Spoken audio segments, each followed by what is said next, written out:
Russia యుద్ధం వామో గీ పేరింటనే ఒక్కొక్కరికి ఎన్నుల వణుకు ఉడుతున్నదిలా ఎప్పుడు ఏ బాంబు వచ్చి మీద పడుతుందో అని బుగులు పడుకుంటా బతుకుతుండ్రు అక్కడి పబ్లిక్. ఇప్పటికే ఆ దేశం పబ్లిక్ పక్క దేశాలకు పోతుండ్రు.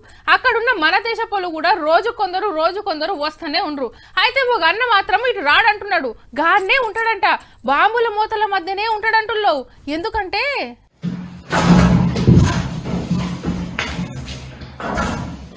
అటో షిర్తా ఇటో షిర్తా ఆడిచ్చుకుంటాకి అన్న ఉక్రెయిన్ బతకబోయి ఆడ సర్కార్ కొల్లులు చేసుకుంటా ఈటిని సాత్తుండు. సంటి పిల్లలు ఉన్నప్పుడే తెచ్చి సాత్తుంటే మంచిగా అలవాటైనాయి. ఓ 4 కుక్కలు కూడా ఉన్నాయట. మన తెలుగోడే, ఆంధ్రానట, పేరు గిరి.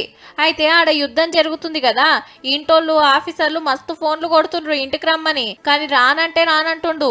నేను వస్తే మరి ఈటి సంగతి ఏంది, ఈటికి తిండి ఎవరు పెట్టాలి అని అడుగుతుండు. సెంటరోళ్ళు పర్మిషన్ ఇస్తే ఈటిని కూడా గాలి మోటార్ ఎక్కిస్తా, ఆంధ్రాకి తీసుకుపోతా అంటుండు. ఈడియోలు తీసి సోషల్ మీడియాలు ఇడిస్తే దునియా మొత్తం చక్కర్లు కొడుతుంది ముచ్చట. జీవాలంటే ఎంత పాయరమున్నా ఈటిని తీసుకొస్తానికి కుదురుతుందా? బతుకుంటే చాలని లక్షల మంది దేశం ఇడిచిపోతుంటే ఈటి కోసం గింత తన్లాడుతుండంటే చిత్రమైన ముచ్చట్నే.